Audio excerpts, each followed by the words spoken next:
पत्नी की, तो पत्नी तो वहां रहती थी, तभी भी जानते थे कि उनके पास असलहे हैं।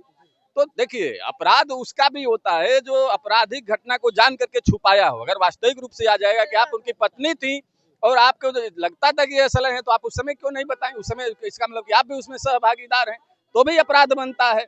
तो इस तरह की जो बात है ये सब निरर्थक है, और इनको जो है, जो वहाँ पत्नी रह चुकी, उस घर में रह चुकी, अब उनकी जो लड़ाई आई घर से बाहर जाकर के जो उनकी छवि धूमिल करने की जो वो दे रही है, इसी का जवाब मेरे समझ से राजा भैया ने जो है दिया है कि हमको अभी असलहा जो है अवैध रखने की कोई जरूरत नहीं है। हमारे एक काल पे जो है लाखों असलहे आ जाएंगे, तो उनके विधायक कॉन्स्टिट्यूएंसी का इतने समर्थक होंगे कि अभी उनके सारे असलहे नहीं होंगे। तो ये जो है शस्त्र पूजा कहीं से गलत नहीं है, और आर्म्स एक्ट जो है, आर्म्स एक्ट के ही तहत यहाँ कार्रवाई होती है असलहे रखने का।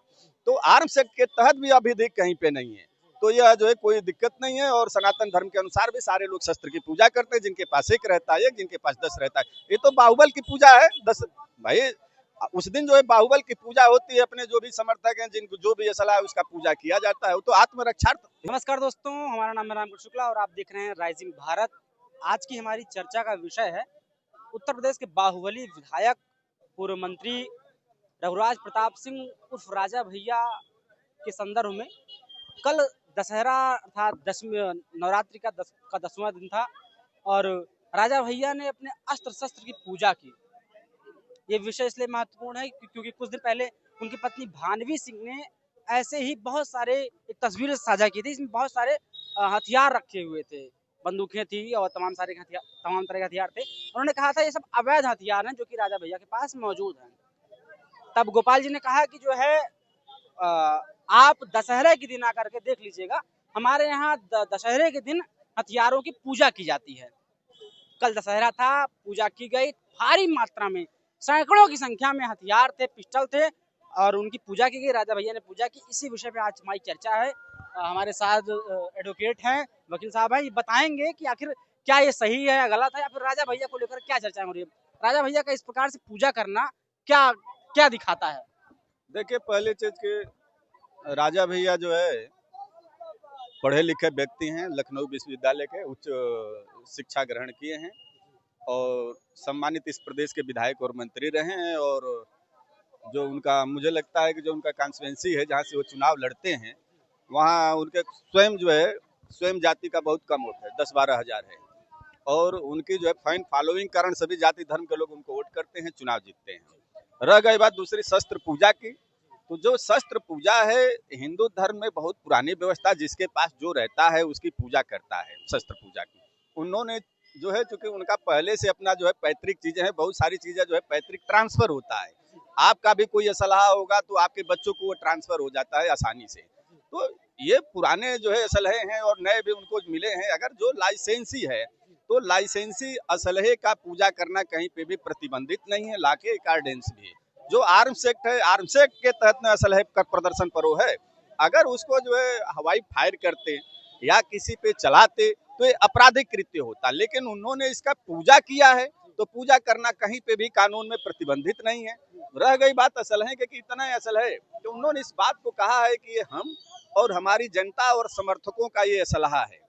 तो उनकी इतनी फैन फॉलोइंग, जो वहाँ का विधायक है, इस प्रदेश के तमाम लोग हैं जो उनको फॉलो करते हैं। आप देखें कि मुलायम सिंह ने उनकी थोड़ी सी लड़ाई लड़ी जब जेल में थे, और पूरे प्रदेश से जो है ठाकुर बिरादरी ने उनको, मुलायम सिंह को वोट दिया था। तो आप खुद समझ सकते हैं कि अगर वो एक काल कर देंगे हम शस्त्र पूजा करेंगे, तो इस प्रदेश के कितने राजपूत आकर के वहाँ पर, वही बता रहा हूँ। तो वो तो अभी बहुत छोटा है मेरे समझ से। अगर वो खाली एक बार कह दें कि मैं शस्त्र पूजा करूंगा इस राजधानी में, तो लाखों जो है यहाँ पर असलहे आ जाएंगे पूजा करने के लिए। तो इसमें कोई बहुत बड़ी बात नहीं है। हाँ, दूसरी चीज है कि रह गई बात उनकी पत्नी का मैटर, तो उनकी पत्नी को इस तरह से जो है अपने घर के अंदर की लड़ाई बाहर नहीं करना चाहिए। वो अभी एक जो है संभ्रांत परिवार की हैं, अच्छी शिक्षित हैं। और हम लोग तो चूंकि एडवोकेट हैं हाई कोर्ट से, और फैमिली मैटर में जहां तक मामला है कि फैमिली मैटर को जो है इन लोगों को रोड पे नहीं ले आना चाहिए। जिस तरह से बच्चे जो है उनके जो है आकर के सोशल साइट से बाहर कर रहे हैं, वो चीजें नहीं होना चाहिए। और इन लोगों को एक एप्लीकेशन दे करके फैमिली कोर्ट से इसको जो है इसकी रिपोर्टिंग पर जो है बैन करा देना चाहिए कि इनके जो घर की जो लड़ाइयाँ बाहर आ रही हैं वो ठीक नहीं है। रह गए पत्नी की, तो पत्नी तो वहां रहती थी, तभी भी जानते थे कि उनके पास असलहे हैं। तो देखिए, अपराध उसका भी होता है जो आपराधिक घटना को जान करके छुपाया हो। अगर वास्तविक रूप से आ जाएगा कि आप उनकी पत्नी थी और आपको जो लगता था कि ये असलहे हैं तो आप उस समय क्यों नहीं बताएं? उस समय इसका मतलब कि आप भी उसमें सहभागीदार हैं, तो भी अपराध बनता है। तो इस तरह की जो बात है ये सब निरर्थक है, और इनको जो है, जो वहाँ पत्नी रह चुकी, उस घर में रह चुकी, अब उनकी जो लड़ाई आई घर से बाहर जा करके जो उनकी छवि धूमिल करने की जो वो दे रही है, इसी का जवाब मेरे समझ से राजा भैया ने जो है दिया है कि हमको अभी असलहा जो है अवैध रखने की कोई जरूरत नहीं है। हमारे एक काल पे जो है लाखों असलहे आ जाएंगे, तो उनके विधायक कॉन्स्टिट्यूंसी का इतने समर्थक होंगे कि अभी उनके सारे असलहे नहीं होंगे। तो ये जो है शस्त्र पूजा कहीं से गलत नहीं है, और आर्म्स एक्ट जो है, आर्म्स एक्ट के ही तहत यहाँ कार्रवाई होती है असलहे रखने का, तो आर्म्स एक्ट के तहत भी अभी कहीं पे नहीं है। तो यह जो है कोई दिक्कत नहीं है, और सनातन धर्म के अनुसार भी सारे लोग शस्त्र की पूजा करते हैं, जिनके पास एक रहता है, जिनके पास 10 रहता है। ये तो बाहुबल की पूजा है 10 भाई, उस दिन जो है बाहुबल की पूजा होती है, अपने जो भी समर्थक हैं, जिनको जो भी असला है उसका पूजा किया जाता है, वो तो आत्मरक्षा ही मिलता है, कोई अटैक करने का तो रखा गया था, सजाया गया, इस पर प्रदर्शनी लगाना सही है? प्रदर्शनी लगाई गई, देखिए बात प्रदर्शन का, ये तमाम लोग जो है वीडियो बना लेते हैं, नए नए बच्चे वीडियो बना लेते हैं दिखाने के लिए कितना है। अगर उनके उतने असलहे हैं, अगर वो हवा में लहरा करके फायर किए जाते वो अवैध होता है।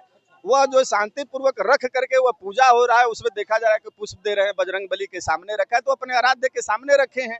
और उनके जो तमाम समर्थक होके जो आर्ट गार्ड रहे होंगे, उनके भाई जब चलते हैं तो 10-5 गाड़ियां भी चलती हैं, सभी के पास जो कुछ न कुछ रहता है, सारे लोग रख दिए होंगे, इसलिए बढ़ गया होगा उनका। तो यही कारण था, वहां पर पूजा करने का हर साल करते थे। इस बार जो इस पूजा को चूंकि इनके जवाब में जो है तमाम लोगों ने वीडियो बना लिया हो कि आप कह रही हैं भाई देखिए हमारे पास इतना है ना, और कोई बात नहीं है जी। आप बता रहे थे राजा भैया आपके यूनिवर्सिटी के दिनों के छात्र रहे हैं, आपके साथ साथ पार्टी रहे हैं? जी नहीं, क्या राजा भैया हम लोग के सीनियर रहे हैं, लखनऊ विश्वविद्यालय के छात्र रहे हैं, और हम लोगों के जो सीनियर ब्रह्मा भक्त सिंह गोपाल थे, उनके साथ इन लोगों का उठना बैठना था। तो हमारे राजा भैया सीनियर भी रहे हैं, और हम लोग उनका सम्मान भी करते हैं, और किसी भी तरीके से कोई भी व्यक्ति जो हमारे विश्वविद्यालय का साथी हो या हमारे सीनियर हो, उनके लिए जो है अपशब्द हम लोग को सुनना ठीक नहीं लगता है, क्योंकि हम लोग राजा भैया को उस समय से जानते हैं जब वो लखनऊ विश्वविद्यालय में रहा करते थे, और राजनीति से उनका कोई लेना देना नहीं था। जब विश्वविद्यालय के छात्र नेताओं के जो उसमें आकर के उन्होंने जब पहली बार चुनाव लड़ने की कोशिश किया था, तो उनके पिताजी ने बल्कि मना किया था कि आप ये सब काम ना करो, तुम्हारी ताकत इस तरह से ही ज्यादा है चुनाव लड़ने की। तो हम लोग तब से उनको जानते हैं, ठीक है। तो उनका जो छवि खराब की जा रही है, बहुत व्यक्तिगत रूप से उनको जानते हैं, छवि उनकी खराब जो है गलत की जा रही है, ऐसे वो है नहीं। जब युवा थे, छात्र राजनीति में थे, तब कैसे थे वो? ऐसे बाहुबली ऐसे थे? नहीं, वो बाहुबली कभी नहीं, लोग छवि उनकी बना देते हैं। राजा को आज तक हमने कभी भी मंच पे नहीं देखा कि जो है राजा रघुराज प्रताप सिंह ने किसी को जो है अपशब्द कहा हो, गाली दिया हो। तमाम देखते हैं छुट भैया लोग जो उनको गाली देने लगते हैं, अपशब्द कहने लगते हैं, लेकिन आज तक जो है किसी भी मंच पे कोई एक वीडियो मैंने नहीं देखा कि राजा भैया ने कहीं पे गुंडई की भाषा बोला हो। शिष्टता की भाषा बोलते, जो जिसकी भाषा जो है इतना तो बहुत रहता है उनकी बातों में। वही मैं कह रहा हूँ कि जो व्यक्ति इतना सारी चीजों के बाद जो है तमाम और लोगों को भी देखते हैं, लेकिन जो है उन्होंने कभी अशिष्टता या गुंडई की भाषा किसी भी मंच पे नहीं बोला। और जब भी बोलते हैं, मैं देखता हूँ पूजा पाठ करते समय आते हैं, भगवान को नमन करते हुए आते हैं, कभी बजरंग बली को, कभी कहीं पे जो है कथा वाचन में जाते हैं, तो ये चीजें अच्छा लगता है। इसका मतलब कि शांति प्रिय धर्म प्रिय व्यक्ति, हर आदमी को कोई ना कोई धर्म होता है, शांति प्रिय धर्म प्रिय जो है होना कोई गलत नहीं है। और वो धर्म का ही विषय है कि धर्म पे उन्होंने जो है पूजा का ऐलान किया कि हम पूजा करेंगे, तो जो भी उनके समर्थक थे आकर के उस पूजा में शामिल हो गए। ये तो यही होता है। लोग ये भी कह रहे हैं कि अभी किसी सामान्य आदमी के पास एक पिस्टल पकड़ ली जाती है तो घर परिवार सब जेल चला जाता है, लेकिन राजा भैया इतना बड़ा काम कर रहे हैं, तमाम सारी बंदूकें रखी हुई हैं, लेकिन मामला शांत है, योगी जी का सिस्टम पूरा खत्म है। उन लोगों को कानून का ज्ञान नहीं है, इतना असलाह होना चाहे कितना भी, जो देखिए जो विधिक रूप से जिसका लाइसेंस प्राप्त होता है, ठीक, वो जितने भी असलहे हैं अगर विधिक रूप से लाइसेंस प्राप्त है तो उसका रखना कहीं पे गलत नहीं है। जिन लोगों को जानकारी, यहाँ तो हिंदुस्तान में पता चला कि कोई जो है एक पाव रोटी चुरा लेता है तो वहां पर प्रदर्शन होने लगता है कि फांसी दो फांसी दो। तो भाई पाव रोटी के चोर को फांसी नहीं ना दिया जा सकता है, और वह तो जो है विधिक कार्य है। जिनको कानून ही नहीं पता है कि हाँ जो है उनका वैध जो है लाइसेंस है, वैध लाइसेंस पे कौन सा गलत किया, उन्होंने अपने जो है प्रीमाइजेज में उसकी पूजा किया है, ऐसा भी नहीं कि उन्होंने हवा में कोई फायरिंग किया है। तो उनका तो संदेश देना था कि हम जो है आस्था धर्म और आस्था में विश्वास रखते हैं, शांति प्रिय जो है तरीके से हम अपने आराधना चीजों पे होती है, जैसे कि कोई असलाहा लिया है, माल हथियार लिया है, तो ऐसी कौन सी स्थितियां होती हैं जिसपे उसके ऊपर कार्यवाही हो जाए? जी जी, अगर पिस्टल लिए हैं, जी कोई क्या आप रखे रहना कार्रवाई हो जाएगी? जी जी या फिर नहीं क्या? नहीं, देखिए जो भी जिस व्यक्ति का लाइसेंस जो है, आत्मरक्षार्थ जिसका भी लाइसेंस है और वह उसके मानकों के तहत अपने पास रखता है, ठीक। मानक क्या होंगे ऐसे कुछ? मानक जैसे जो है कुछ लोग क्या करते हैं कि सलाह ले लेंगे, उनके बच्चे लेके टहलने लगते हैं, वो भी लाइसेंस ही होता है, गाड़ी में रख के कर लेते हैं, अगर वो पाए जाएंगे तो गलत लाइसेंस भी निरस्त होगा, उनके खिलाफ आर्म्स एक्ट का भी हो जाएगा। बच्चों के पास अगर आप हाँ, किसी भी व्यक्ति जिसका सलाह है और उसको छोड़ करके कोई दूसरा व्यक्ति जो है उसको लेके जा रहा है, कहीं पे इस्तेमाल कर रहा है, तो वह अवैध है। तीसरी चीज की उसमें लिखा रहता है कि आप कहाँ रखेंगे, कैसे इस्तेमाल करेंगे।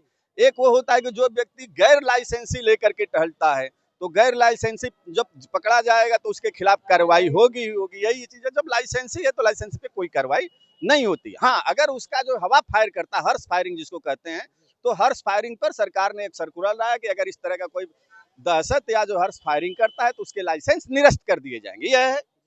हाँ, ये भी अगर उसका दुरुपयोग करते तो इनके भी लाइसेंस निरस्त होते। उसमें क्या है, सरकार है भाई, मायावती जी की सरकार थी, अगर इतना उन्होंने उनके पर जो है अपना कानूनी जो है शिकंजा कसा था, जो भी जितनी भी चीजें आया, तो अगर उनको आता तो भी ये सब लाइसेंस वगैरह निरस्त कर देती। तो उसका एक नियम है ना, किस नियम के तहत करेंगे। हाँ, यही है। धन्यवाद। तो इनका कहना है कि राजा भैया के पास जो हथियार मौजूद है, जो वो सारे हथियार रखे गए थे, जो आप लोगों ने देखे होंगे, पूजा की कर रहे थे राजा भैया जिन हथियारों की, वो हथियार किसी भी दृष्टिकोण से अवैध नहीं है, क्योंकि उसका राजा भैया के अनुसार उसका उनके पास लाइसेंस है, उनके मित्रों के पास लाइसेंस है, और जो जिन हथियारों का लाइसेंस होता है वो अवैध नहीं होते हैं। उनको आप हवा में जब लहरा करके फायरिंग करेंगे, डराने धमकाने की उससे कोशिश करेंगे, तब कहीं ना कहीं वो आपके ऊपर कार्यवाही होगी और आपको पुलिस लेकर जाएगी, आपके ऊपर मुकदमा दायर किया जाएगा। और एक स्थिति इन्होंने और बताई कि अगर आपका हथियार है, इनफैक्ट अगर मेरे नाम से हथियार अलॉट हुआ है मेरी सुरक्षा के लिए, तो उस पिस्टल को मेरे अलावा कोई और अपनी सेवा में नहीं रख सकता है, अगर वो रखता है तो अवैध माना जाएगा। और ये थे हाई कोर्ट के लॉयर थे, वकील साहब थे, जिन्होंने हमको तमाम सारे विषयों में इन सब विषयों के विषय में बताया।